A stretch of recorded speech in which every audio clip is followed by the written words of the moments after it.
Wapouté Radio Télévision Fondation Tabernacle à Christa. Wow. Amis auditeurs, chers frères et sœurs bien-aimés dans les Seigneurs, tendrement, je vous salue. Je vous embrasse. Je vous souhaite déjà la plus cordiale bienvenue à notre plateforme d'études, à notre plateforme de formation théologique, et animée, présentée par votre frère, révérend pasteur Williamson Normil, depuis Santo Domingo, pays République Dominicaine. C'est un plaisir pour moi avec vous, matin.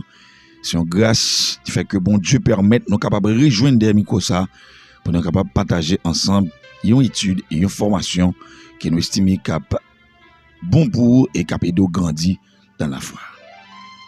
Qui donc pour ce matin nous avons un autre livre à l'étude. C'est le livre de l'Exode. Le livre de l'Exode, c'est le second livre du canon des Juifs. Le canon des Juifs. J'ai bien dit, le canon des Juifs. Le livre de l'Exode, c'est le second livre du canon des Juifs. Le canon des Juifs qui a 66 livres. C'est-à-dire, le livre qui contient 66 livres s'appelle le canon des Juifs. C'est un livre inspiré, révélé, édité par des hommes. D'après les archéologues, sur les théories des archéologues chrétiens, ce matin, nous avons le pouvoir de faire une étude approfondie, une étude détaillée du livre de l'Exode. Les archéologues disent Moïse est l'auteur du livre de l'Exode. Les archéologues bibliques disent que Moïse est l'auteur du livre de l'Exode. Exode chapitre 17, verset 14, Exode 24, verset 4 à 7, Exode 34, verset 27. Ce livre a été écrit entre 1440 et 1400 ans avant Jésus-Christ. Chers frères et sœurs bien-aimés, le mot Exode signifie sortie ou départ. Sortie ou départ. Au moment choisi par Dieu, l'exode des Israélites du pays d'Égypte marque la fin d'une période d'oppression des descendants d'Abraham. Selon Genèse chapitre 15, verset 13. Et le début de l'accomplissement de la promesse de l'alliance avec Abraham. Chers frères et sœurs bien-aimés, c'est un document purement spirituel, selon lequel ses descendants non seulement posséderaient la terre promise, mais s'y multiplieraient et deviendraient une grande nation, selon Genèse chapitre 12, verset 1 à 3 et Genèse chapitre 7. L'objectif du livre de l'Exode peut se résumer au suivi de la croissance rapide des descendants de Jacob, de l'Égypte, à l'établissement d'une nation théocratique sur la terre promise.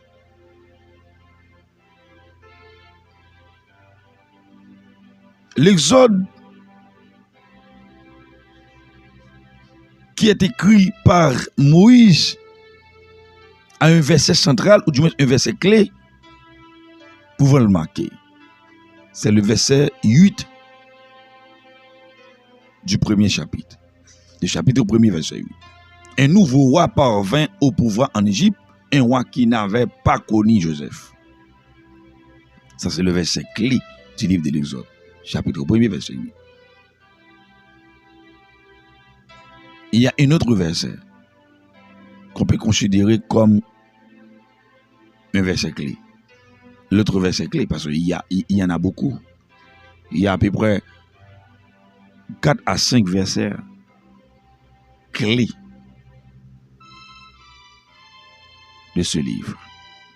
Exode chapitre 2, verset 24-25, Exode chapitre 12, verset 27, Exode chapitre 20, verset 2 à 3. Permettez-moi de faire une lecture pour vous dans l'Exode, dans le chapitre 2 du livre de l'Exode. L'Exode chapitre 2, verset 24-25. Dieu entendit leur gémissement et se souvint de son alliance avec Abraham, Isaac et Jacob. Dieu vit les Israélites et il comprit leur situation. Exode chapitre 12, verset 27. C'est un autre verset clé du livre de l'Exode. C'est le sacrifice de la Pâque en l'honneur de l'Éternel qui est passé par-dessus les maisons des Israélites en Égypte. Lorsqu'il a frappé l'Égypte et sauvé nos familles, le peuple s'inclina et adora. Exode chapitre 12, verset 2 à 7 dit, c'est le sacrifice de la Pâque en l'honneur de l'Éternel qui est passé par-dessus les maisons des Israélites en Égypte lorsqu'il a frappé l'Égypte et sauvé nos familles. Le peuple s'inclina et adora. Un quatrième verset marquant le livre de l'Exode, c'est le verset 2 à 3 dans le chapitre 20. Chapitre 20, verset 2 à 3. Je suis l'Éternel, ton Dieu, qui t'a fait sortir d'Égypte, de la maison d'esclavage. Tu n'auras pas d'autre Dieu devant moi. Je suis l'Éternel, ton Dieu, qui t'a fait sortir d'Égypte, de la maison d'esclavage. Tu n'auras pas d'autre Dieu devant moi.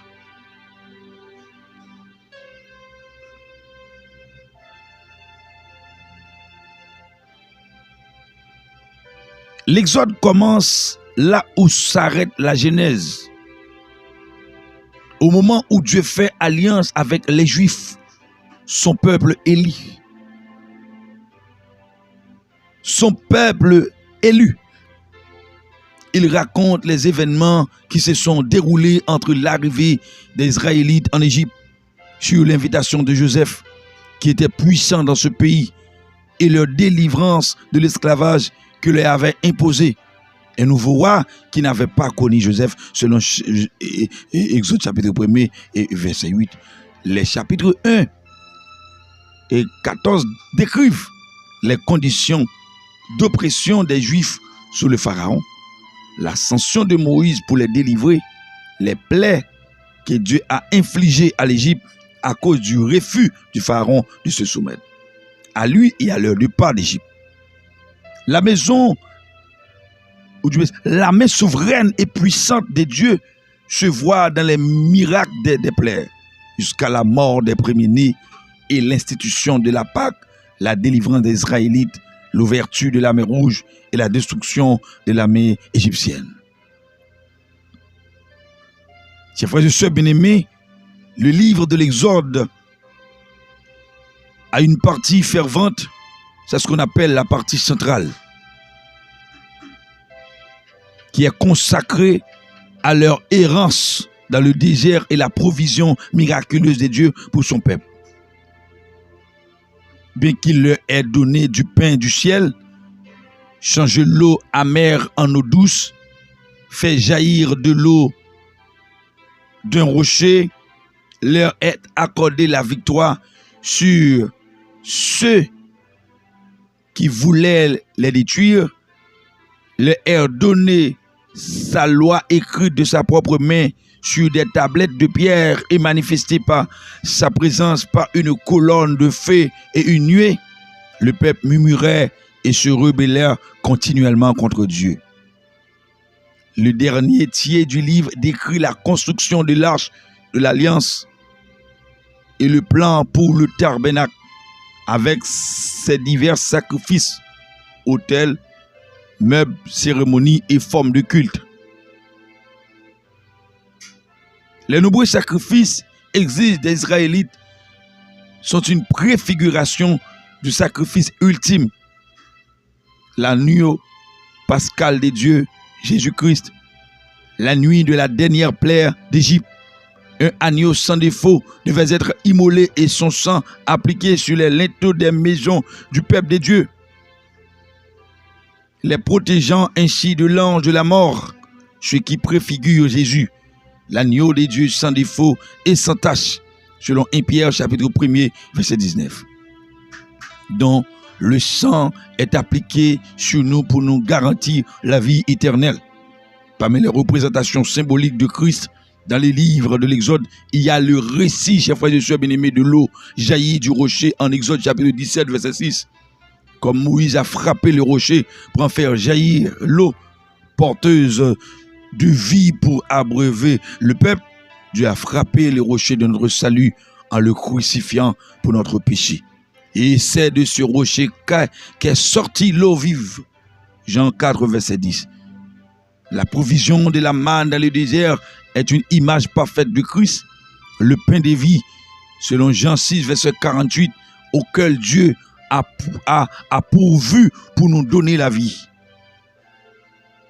L'Église, la loi de Moïse a été donnée en partie pour montrer à l'humanité qu'elle était incapable de la respecter. Nous sommes incapables de plaire à Dieu en observant la loi. C'est pourquoi Paul nous exhorte à croire en Jésus-Christ afin d'être déclarés justes sur la base de la foi en Christ. Et non, chers frères et sœurs bien-aimés,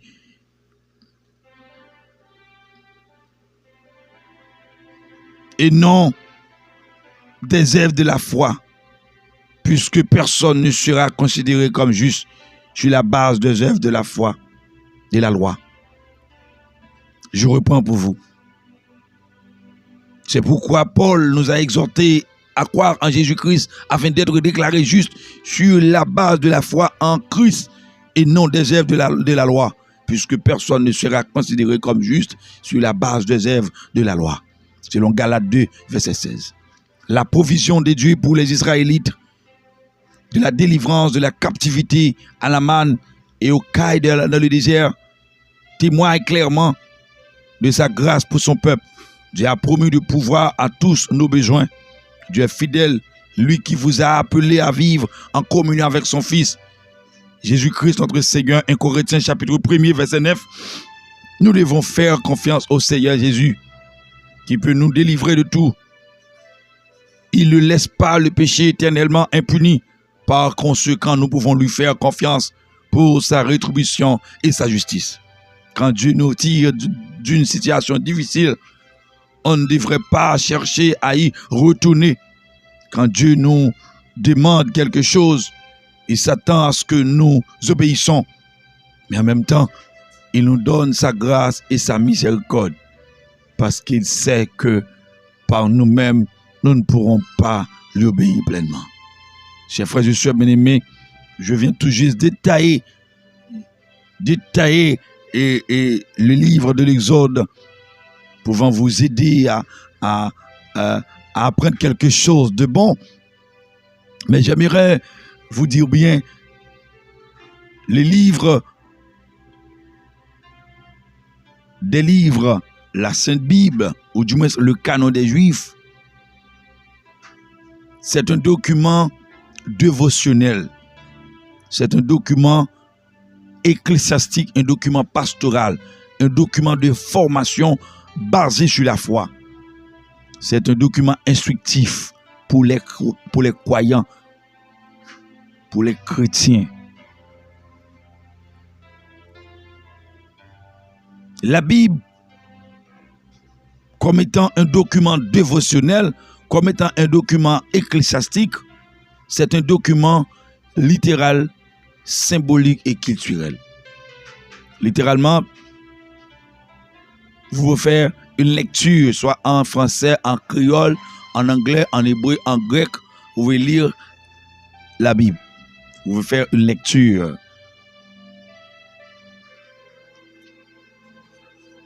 Mais symboliquement, vous pouvez voir dans ce livre comment Dieu a utilisé des symboles pour parler, pour communiquer avec le peuple et même pour parler, pour communiquer avec Moïse.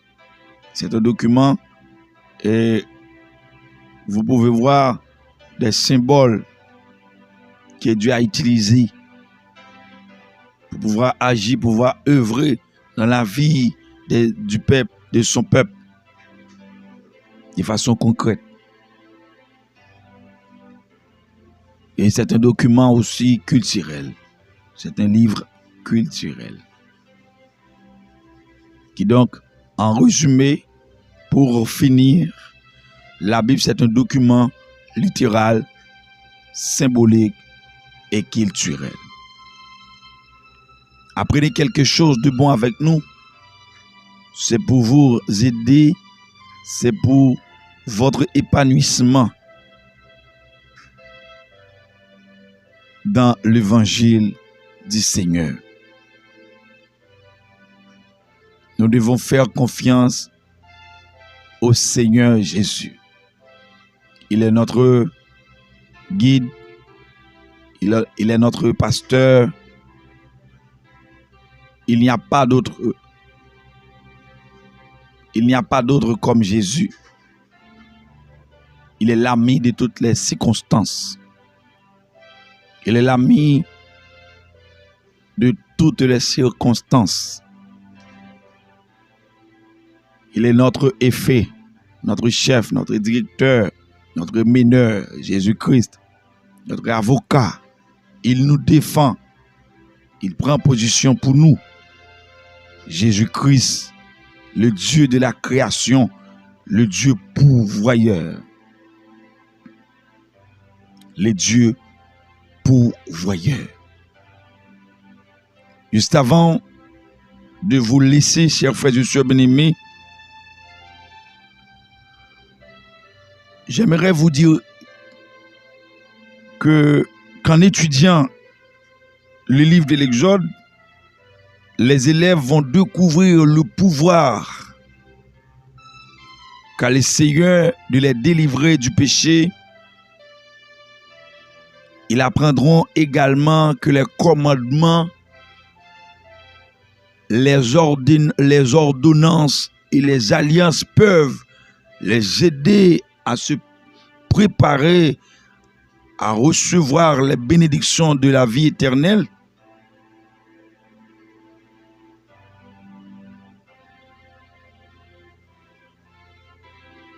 Après avoir fait une lecture approfondie, vous allez voir comment votre bénédiction, votre prospérité sera grande.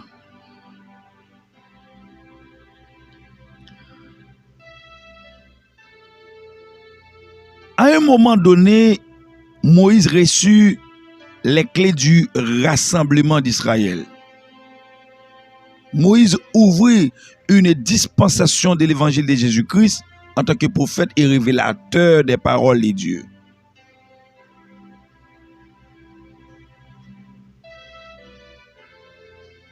Moïse, c'était un grand serviteur de Dieu. Il avait sa main dans la main de Dieu. En ce qui a trait avec la date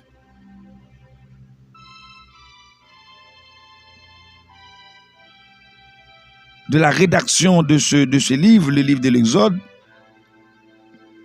il y a des opinions divergentes quant à la date. Mais l'essentiel, c'est que nous apprenons que c'est Moïse qui fut écrit sur ce livre.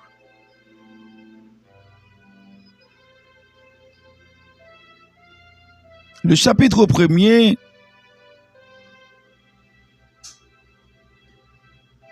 Vous pouvez voir avec moi, le Seigneur répond aux supplications d'Israël en suscitant Moïse pour le délivrer de l'esclavage en Égypte.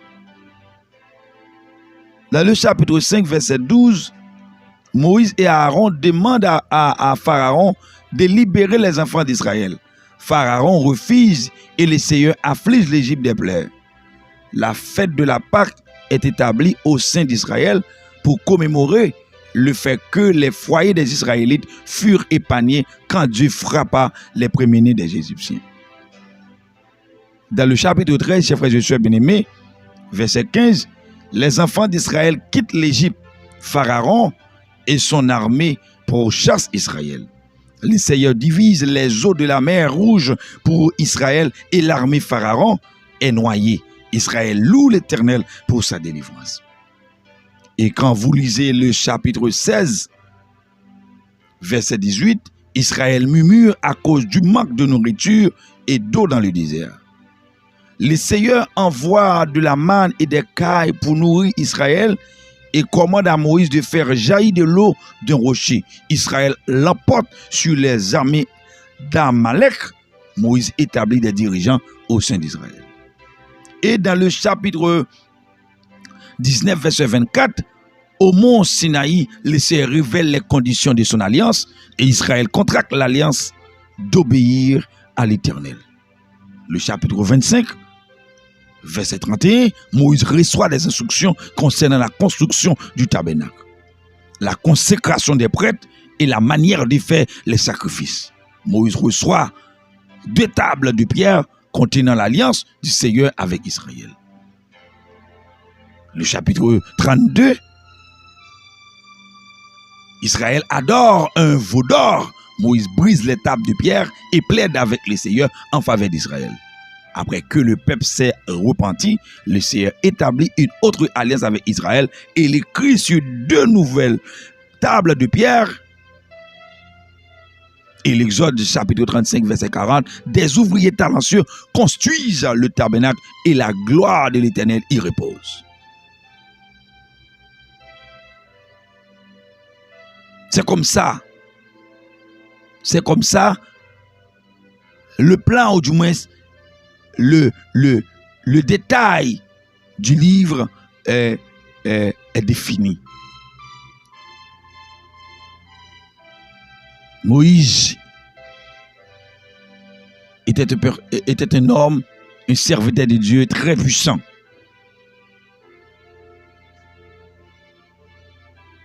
Sachez bien, Moïse avait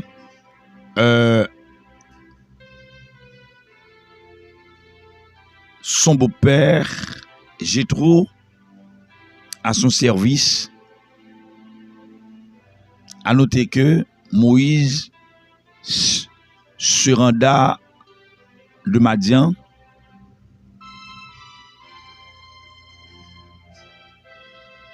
et à Madian, la prêtrise de Melchisedec, de son beau-père, l'avait accueilli.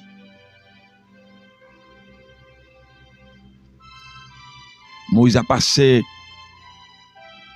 un temps avec son beau-père Jéthro lorsqu'il avait fui l'Égypte. Moïse reste dans l'histoire de l'humanité comme un personnage puissant, très puissant, proche de Dieu.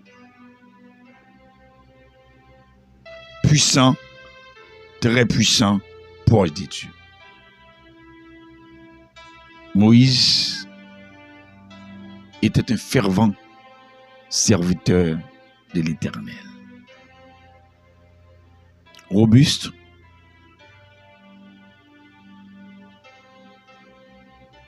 très fort pour le travail que l'Éternel lui a confié. Chers frères et sœurs bien-aimés,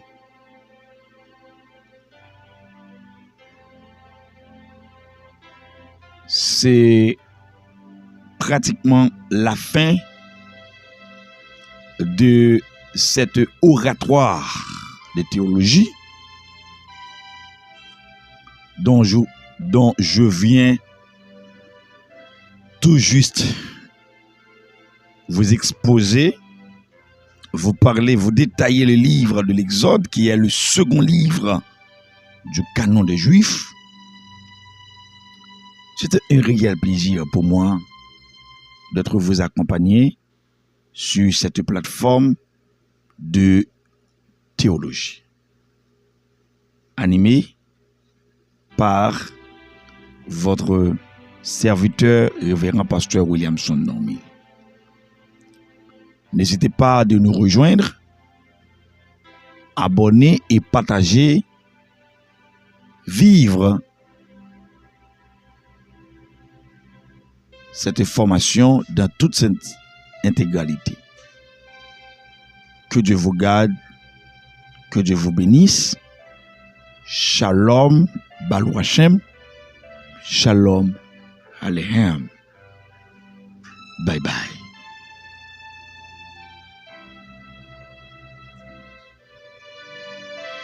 Wapkouti, Radio, Télévision, Fondation, Tabernacle, à Christa.